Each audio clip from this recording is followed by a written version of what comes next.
Muy buenas noches a todos.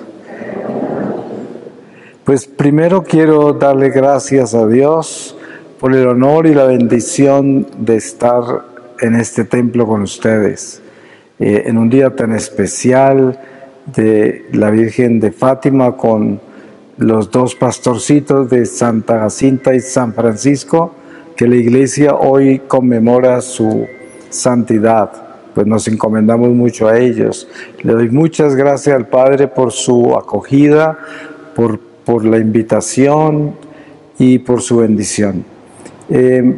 Como ya el Padre les dijo, pues vamos a vivir este momento de reflexión, pidiéndole al Espíritu Santo que nos acompañe a entrar a esta cuaresma que ya se aproxima con un espíritu de lucha, de entrega sincera para buscar nuestra santidad, que es el camino que el Señor quiere que encontremos sinceramente en el corazón. Le voy a pedir al Espíritu Santo que nos guíe con su palabra y que con esta palabra podamos iniciar. Les voy a leer a ustedes el Evangelio según San Lucas en el capítulo 9, desde el versículo 28, la transfiguración. Unos 8 días después de estas palabras, tomó consigo a Pedro, Juan y Santiago, y subió al monte a orar. Y mientras oraba, el aspecto de su rostro se mudó, y sus vestidos eran de una blancura fulgurante. Y he aquí que conversaban con él 2 hombres que eran Moisés y Elías, los cuales aparecían en gloria y hablaban de su partida que iba a cumplir en Jerusalén. Pedro y sus compañeros estaban cargados de sueño, pero permanecían despiertos y vieron su gloria y a los 2 hombres que estaban con él. Cuando ellos se separaron de él, dijo Pedro a Jesús: Maestro, bueno es estarnos aquí. Podríamos hacer 3 tiendas, una para ti, otra para Moisés y otra para Elías. Sin saber lo que decía, estaba diciendo estas cosas cuando se formó una nube y los cubrió con su sombra. Y al entrar en la nube, se llenaron de temor. Y vino una voz desde la nube que decía: Este es mi Hijo, mi elegido, escuchadle. Cuando cesó la voz, se encontró Jesús solo. Ellos callaron y por aquellos días no dijeron a nadie nada de lo que habían visto. Palabra de Dios. Pues nosotros, somos invitados por medio del Espíritu de la Palabra a entrar dentro de esta mística de nuestra iglesia, de nuestra liturgia, del don maravilloso de ser quienes somos. Somos hijos de Dios, separados, escogidos, predestinados para ser católicos. Y tener en cuenta esto ya de por sí nos da una dirección clara de qué es lo que la Iglesia pide para nosotros en este momento. Sabemos que nuestra vida está hecha de momentos. En un momento fuimos creados por Dios en el vientre de nuestra madre y en un momento también nos llamará. Y cada momento es un momento trascendental porque la vida nuestra trasciende, no es una vida que termina acá. Precisamente yo creo que la responsabilidad más grande que tenemos nosotros es de asumir la realidad de nuestra existencia en Dios, de entender profundamente en el corazón quiénes somos y entender que hemos sido escogidos con nombre propio desde el vientre de nuestra madre. Esto es demasiado grande, demasiado importante y lo debemos tener profundamente tatuado en nuestro corazón, en nuestra conciencia, en todo nuestro ser, porque si tenemos esa gracia de ser no solamente gratos por el don de la vida, pero también de ser militantes con lo que el Señor ha hecho con nosotros, porque para eso nos creó católicos, para eso nos enlistó en este ejército. Y muchas personas sienten hasta incomodidad con la palabra enlistar, porque pues nunca se han visto como militantes y nunca se han visto como en un ejército en relación con la fe que profesan, con la religión que han heredado o a la que han entrado por el bautismo. Sin embargo, es importante para cada uno de nosotros entender que eso es verdad y que es nuestra realidad. Hemos sido enlistados en el ejército de Dios. Y si podemos decir cómo comenzar a mirar profundamente en la Cuaresma, en el espíritu de la Cuaresma, entenderíamos que la Cuaresma es un acuartelamiento del ejército de Dios que los llama para fortalecerlo, para purificarlo, para inspirarlo.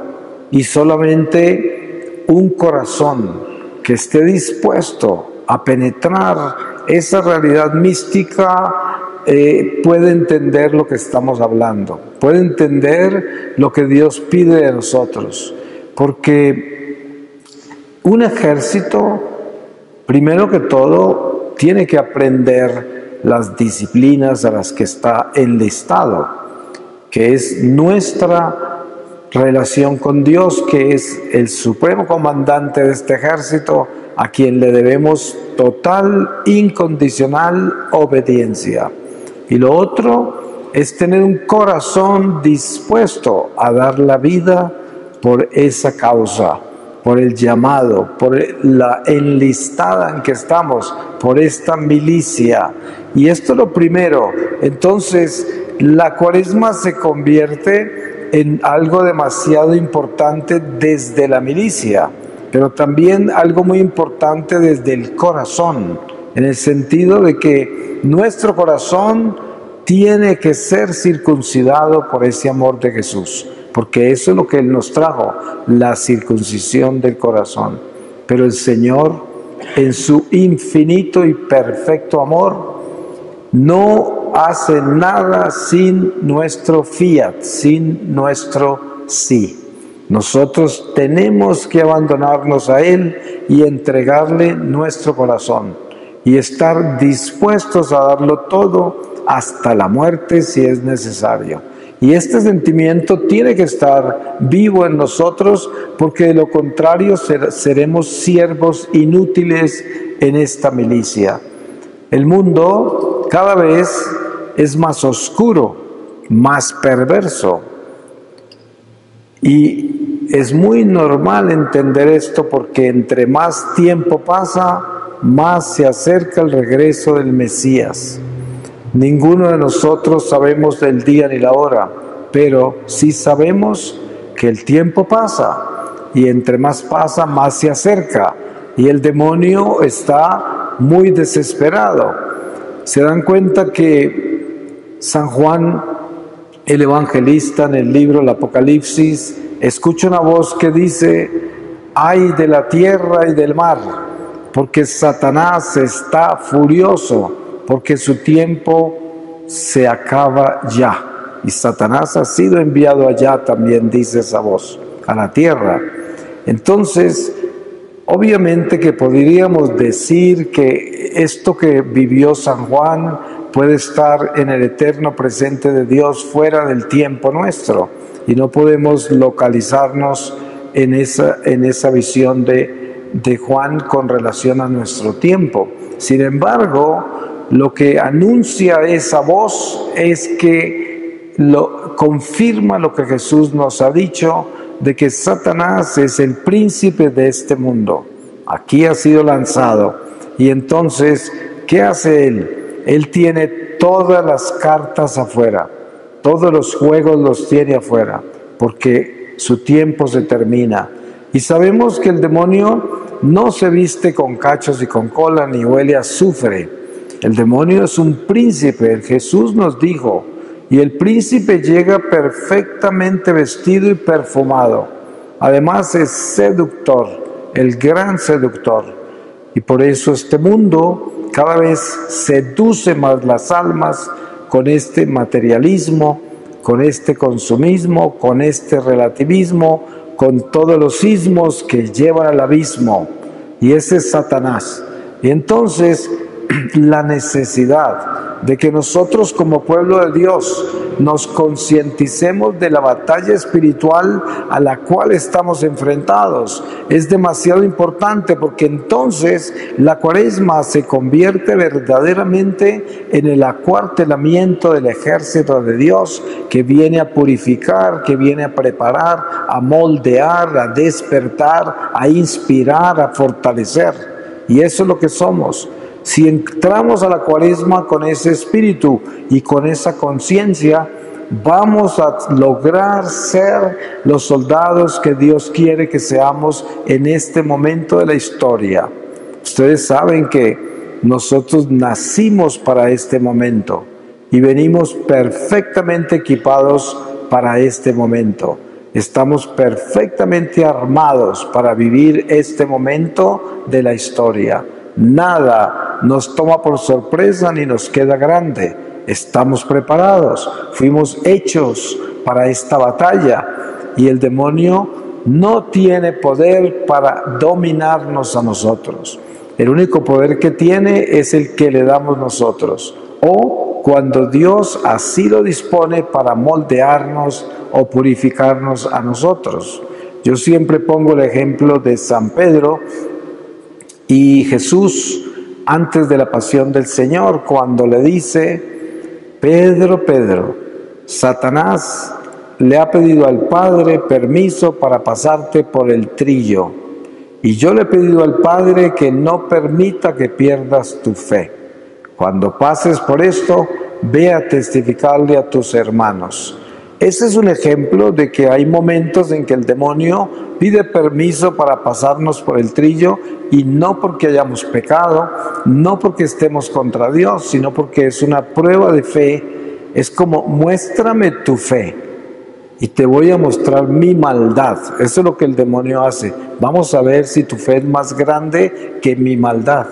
Y esto sucede en nuestra vida como cristianos, en diferentes etapas de nuestra vida, porque somos moldeados por estas etapas. Podemos ver que cuando Jesús termina de ser tentado en el desierto, hay un pasaje muy importante para leer al final, que dice: y Satanás se retiró por un tiempo. No quiso decir y ya Satanás se fue, no, por un tiempo, porque Jesús vivió una vida humana, perfectamente humana, y además una vida humana que es camino, que quiere decir: imítame, ven y mira lo que yo hago, y tú lo haces y te salvarás, y llegarás a donde yo te voy a estar esperando. Es el camino de Jesús. Entonces, esas tentaciones del desierto no son para Jesús. Esas tentaciones del desierto son para mí, para usted. Son el tratado más perfecto de demonología que podamos tener. Están en las tres tentaciones del desierto. Jesús nos desenmascara al demonio, nos muestra qué quiere, cómo actúa y qué utiliza para tumbarnos. Y ustedes saben algo bien interesante en estas tentaciones. Hay una en que el demonio utiliza la palabra de Dios. La palabra de Dios. Y es una enseñanza muy importante, porque una de las tácticas del demonio es estar en la iglesia con conocimiento pleno de la iglesia, conocimiento pleno de la palabra. Y por eso dentro de la iglesia hay gente satanizada, gente que son instrumentos del diablo. Los han habido desde el principio. Judas Iscariote se convirtió en eso. Sin embargo, Jesús lo dejó hasta la última cena para enseñarnos que la cizaña estaría entre el pueblo de Dios.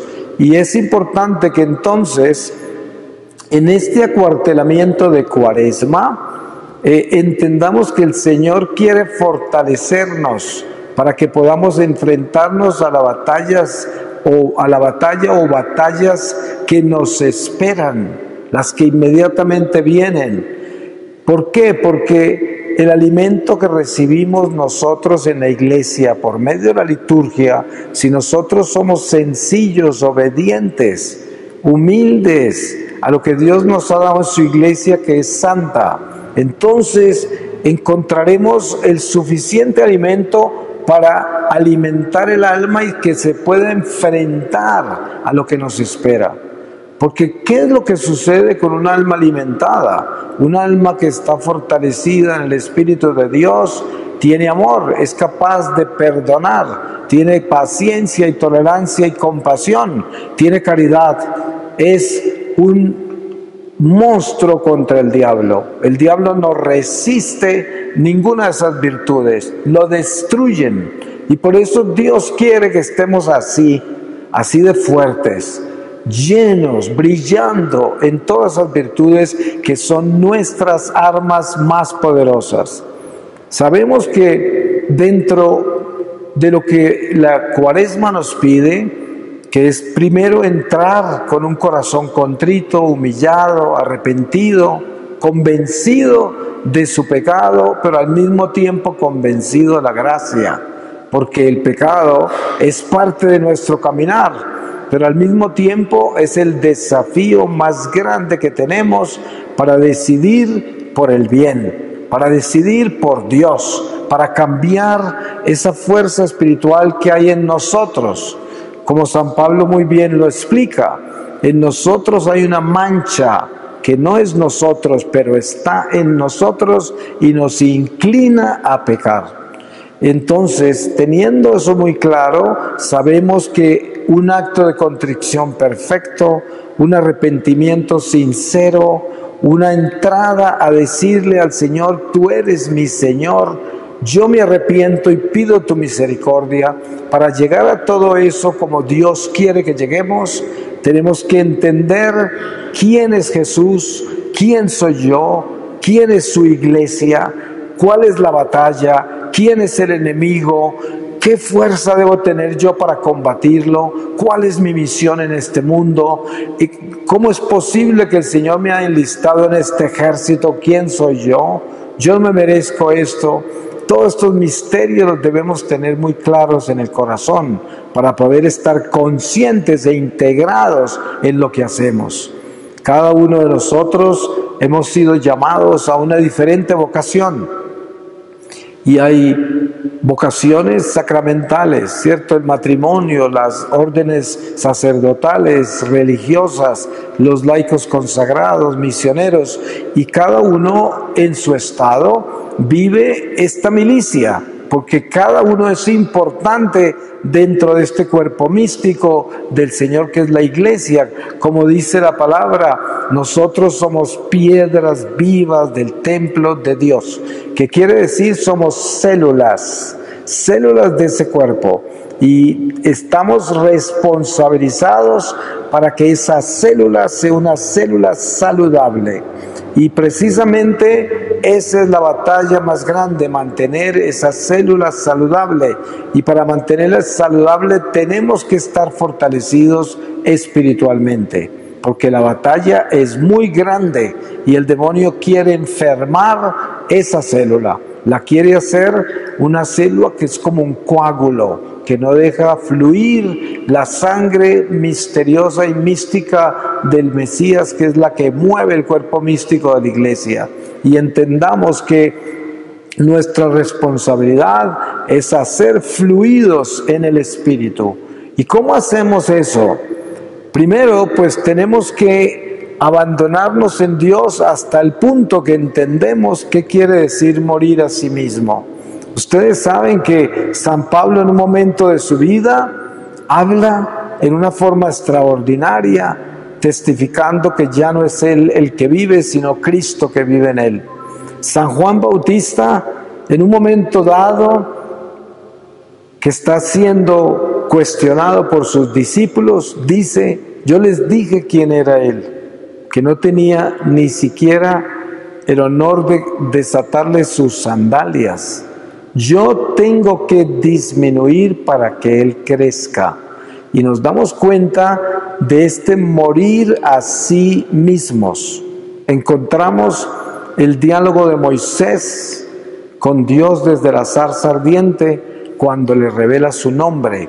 Y Dios le dice: mi nombre es Yahvé, yo soy, el único que es.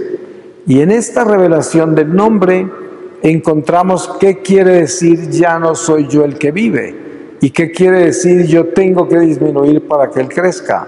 Encontramos la muerte a sí mismos, que es la muerte al pecado original, porque el pecado original es seréis como Dios, y por ahí entró la muerte. Para salir de la muerte y entrar a la vida, tenemos que morir a sí mismo y permitir que Dios, que es la vida, entre en nosotros. Y eso lo debemos tener claro, porque precisamente para entrar a una cuaresma con conciencia, tenemos que entrar vacíos de nosotros a llenarnos de Dios, y así nos fortaleceremos. Pero para morir a eso, la Iglesia nos ha dado todo, y lo más importante para entrar por esa puerta estrecha al verdadero arrepentimiento es el sacramento de la confesión. Ustedes saben que la confesión es el acto más extraordinario de humildad, porque nos atrevemos a humillarnos a otro pecador que es el sacerdote, y permitir abrir nuestro corazón a ese sacerdote y confesar nuestros pecados, convencidos de que es Jesús en ese sacerdote quien nos va a perdonar. Ese es un acto muy grande, cuántico, un salto al abismo de Dios en fe. Eso destruye las tinieblas. Satanás no soporta un pecador arrepentido. Es más, el sacramento de la confesión equivale a un exorcismo, porque cada pecado mortal es un demonio. Y si una persona está mucho tiempo en pecado mortal, tiene una legión. Y lo podemos ver muy claramente escrito en el Evangelio. Así de que ese sacramento es tan poderoso. A mí el Señor me mostró algo increíble, que fue el sacerdocio. Y me dijo: no hay nadie entre los seres humanos en la tierra que tenga un poder más grande que un sacerdote santo. Un sacerdote santo hace temblar los infiernos. Es algo muy poderoso, muy increíble. Y por eso, como ejército, nosotros debemos entender jerarquías. Nosotros somos jerárquicos. Pertenecemos a una milicia perfectamente alineada en una jerarquía que está ordenada por Dios, que es un Dios de orden. Y estamos peleando contra un enemigo que cayó de jerarquías. Y por eso San Pablo, cuando habla de esos espíritus del mal, habla de principados, poderes de las tinieblas. Está hablando de un ejército que está formado en milicias y en grupos. Eso es, para combatirlo, tenemos que combatirlo militando desde la jerarquía. Y solo viviendo con esa conciencia de la obediencia a la Iglesia, podemos combatir las tinieblas. ¿Cuál es el daño más común en estos tiempos que hay en la Iglesia? El espíritu de división, que siempre ha estado, pero hoy más que nunca. Es muy común, y el diablo ha hecho muy buen trabajo con eso, de que la gente hoy en la Iglesia persiga al Papa, persiga al cardenal, al obispo, al sacerdote, al párroco, a la señora que reza, al adorador del Santísimo, con una facilidad, con una ligereza, con una soberbia, porque precisamente la naturaleza de nuestro ejército es el vivir en unión con Cristo. Y para vivir unidos en esa cruz, no podemos tener ese tipo de espíritu de división, ni tampoco en ningún momento sentirnos mejores que los demás. Nunca, jamás, nunca. nosotros no podemos juzgarnos entre nosotros, no podemos juzgar a nadie. El único juez es Jesucristo, y de ahí debe comenzar el centro de la integridad espiritual, moral, de los principios de nuestra milicia. Para ser un verdadero soldado efectivo en la milicia, yo tengo que estar alineado perfectamente en la obediencia. De lo contrario, el diablo me gana. Desen en cuenta ustedes toda la integridad que necesita un exorcista para poder exorcizar a un poseso. El proceso es totalmente jerárquico y además más vale que ese exorcista sea santo, porque si no el diablo lo destruye. Porque meterse con Satanás a quitarle un alma, pues más vale que usted esté lleno de luz.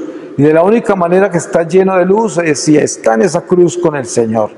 Por eso estamos en una batalla espiritual muy grande. Desde que el Señor nos creó en el vientre de nuestra madre, Satanás sabía quiénes éramos desde ese momento.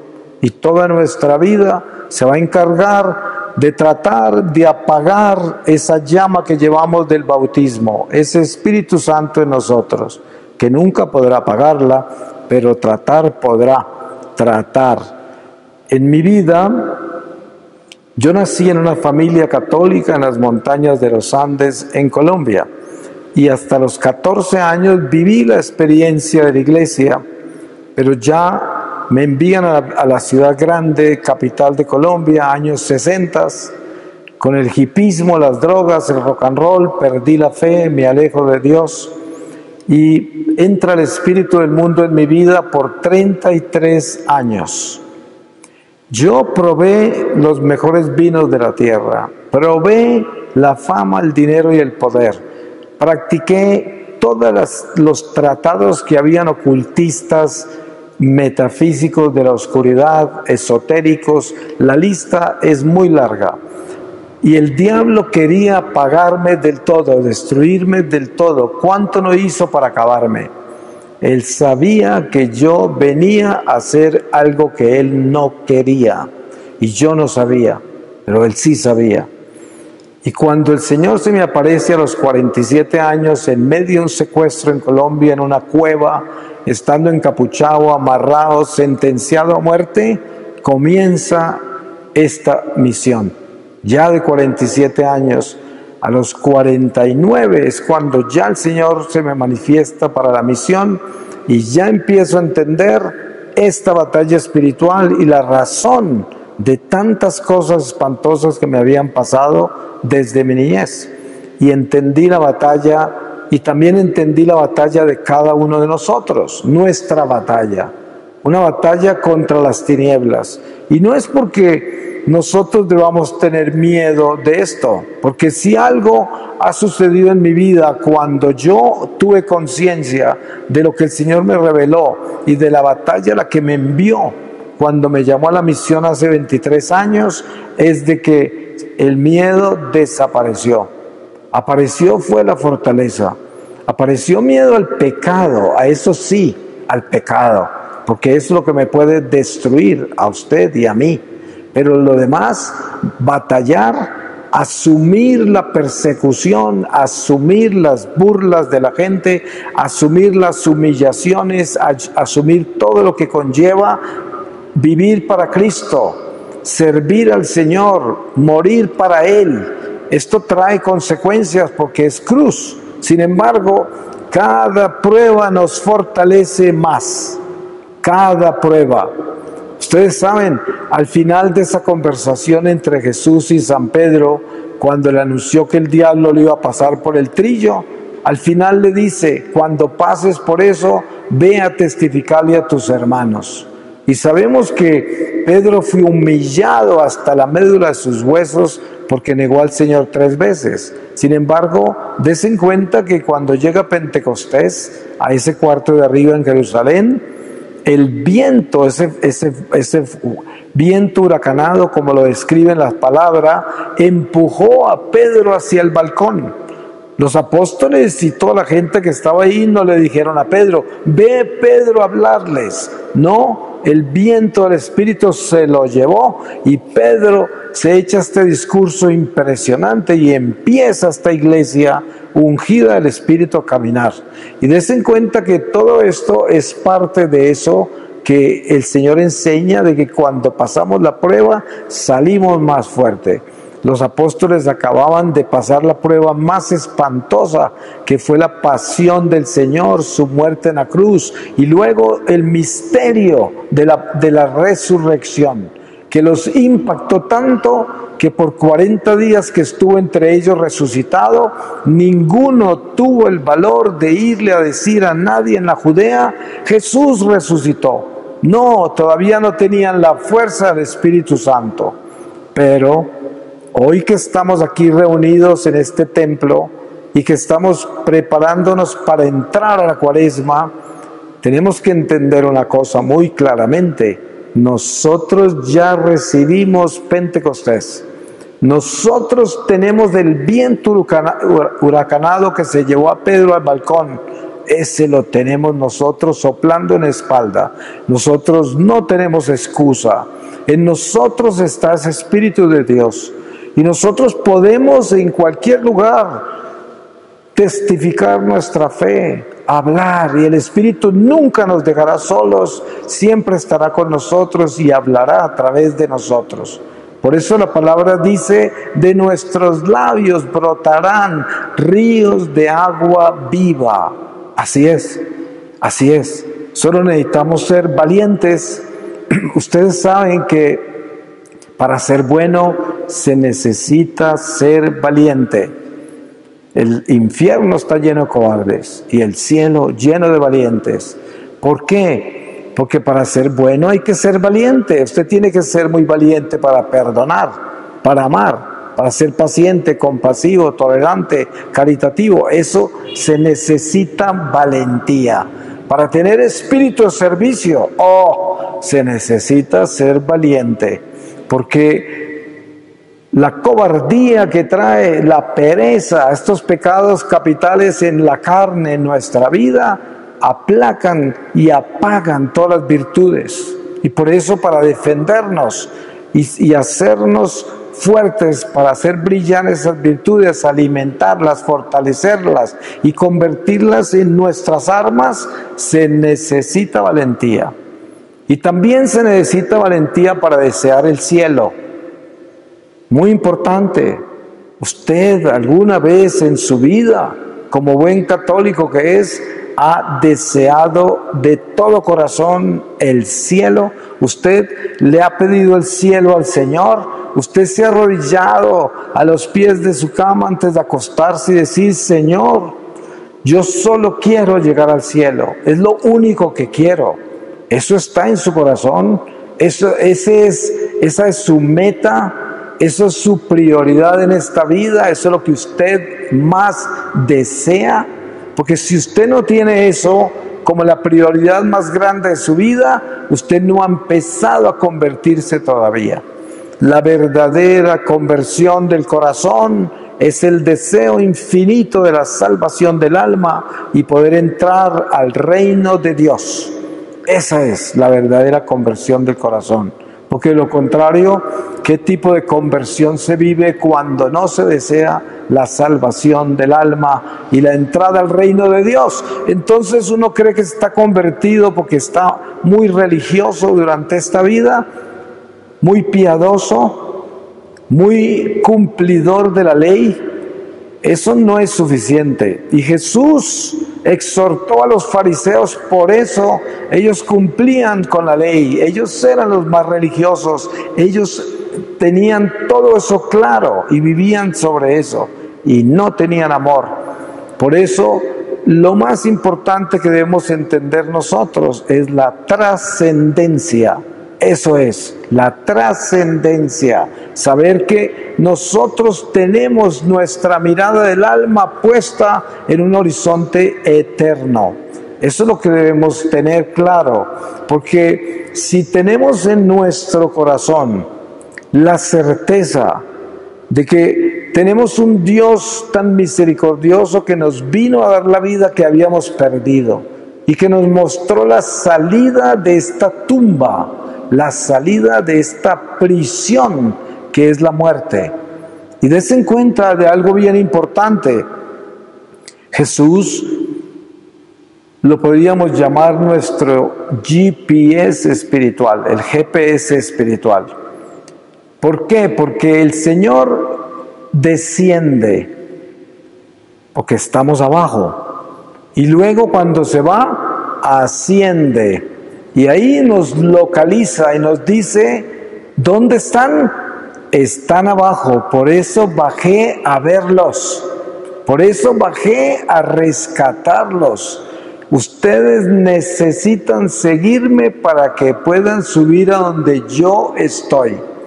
Pero el Señor no va a bajar para empujarnos a que subamos. No, el Señor nos enseñó cómo crecerle alas al alma.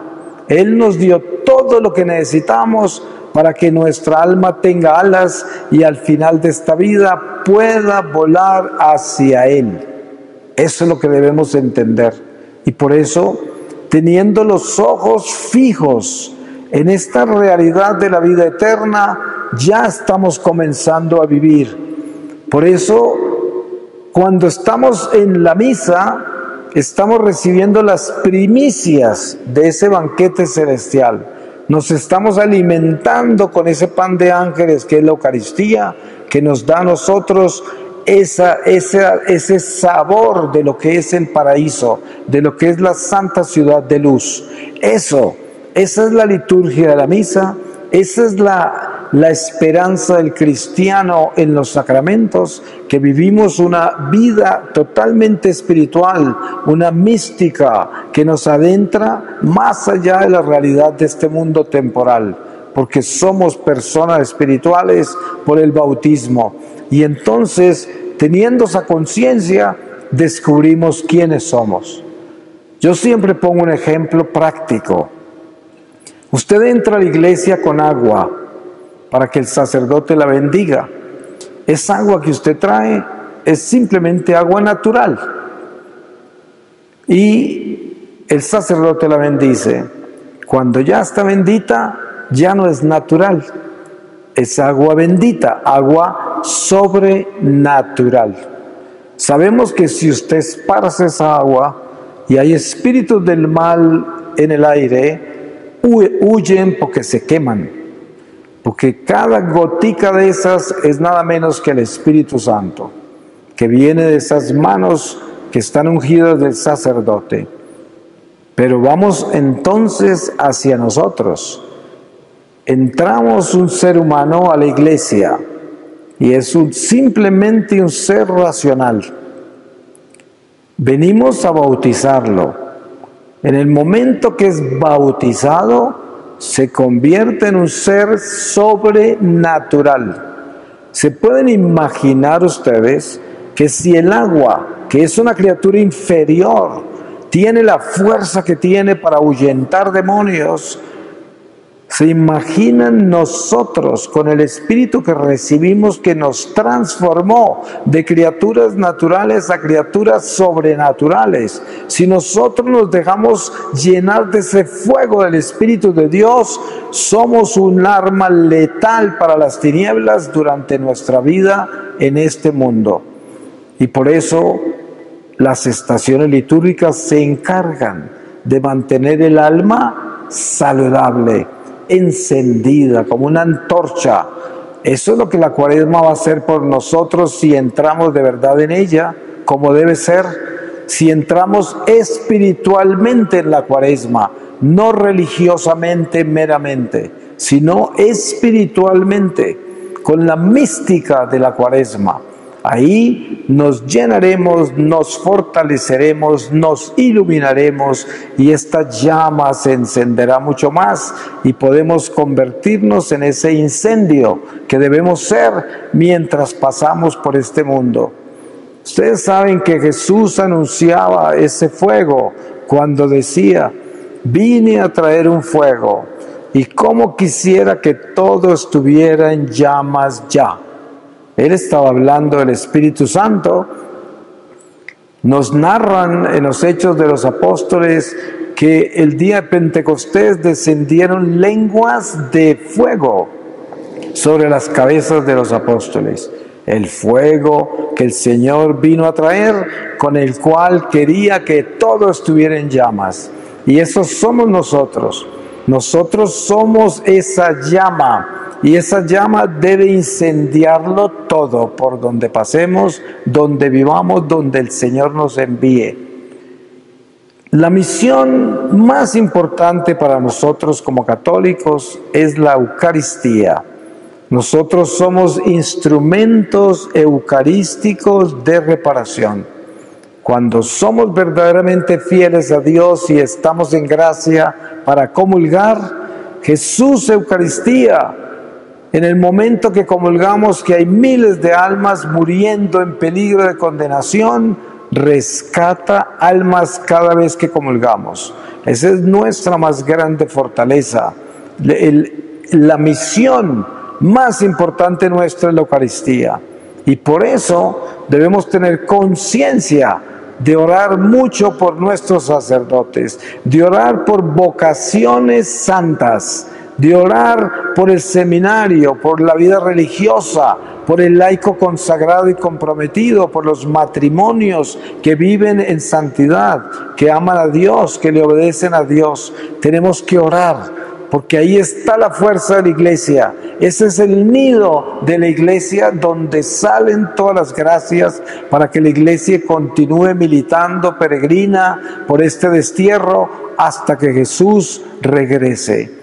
Habría mucho que decir sobre la mística de la Cuaresma, pero ya lo demás que lo haga el Espíritu Santo en nuestro corazón, porque el Espíritu es puntual y conoce muy bien todo nuestro ser. Voy a terminar con una lectura y les voy a leer a ustedes de los Hechos de los Apóstoles, capítulo 1, desde el versículo 15. Sustitución de Judas. Uno de aquellos días, Pedro, puesto en pie ante los hermanos, ya que el número de personas congregadas con el mismo propósito era de unas 120, les dijo: hermanos, era preciso que se cumpliera la escritura en la que el Espíritu Santo, por boca de David, había anunciado ya acerca de Judas, que fue guía de los que prendieron a Jesús, porque era uno de los nuestros y obtuvo un puesto en este ministerio. Este, pues, con la paga de su crimen, compró un campo y, cayendo de cabeza, reventó por medio, y todas sus entrañas se esparcieron. Y todos los habitantes de Jerusalén lo conocieron, hasta el punto que llamaron aquel terreno en su lengua Akeldama, es decir, campo de sangre, pues está escrito en el libro de los Salmos: quede su majada desierta y no haya quien habite en ella, y también que otro ocupe su cargo. Por tanto, es preciso que uno de los hombres que anduvieron con nosotros todo el tiempo que el Señor Jesús convivió con nosotros, a partir del bautismo de Juan hasta el día en que fue llevado de entre nosotros al cielo, uno de ellos tiene que ser con nosotros testigo de su resurrección. Presentaron a dos, a José, llamado Barsabás, por sobrenombre Justo, y a Matías.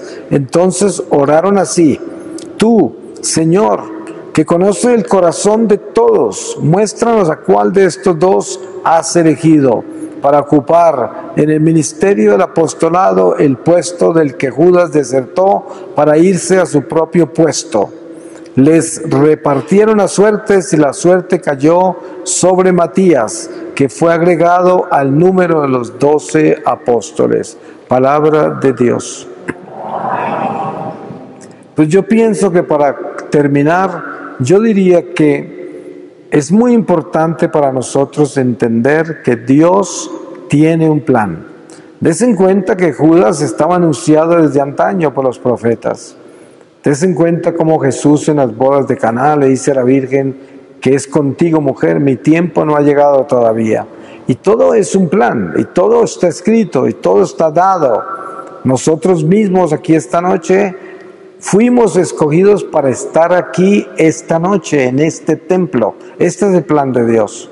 Cuando caminamos en gracia de Dios, siempre estamos en el lugar exacto, a la hora exacta, haciendo exactamente lo que Dios quiere. Esa es la gracia de vivir en la voluntad de Dios, porque cuando estamos en pecado, siempre estamos donde no debemos.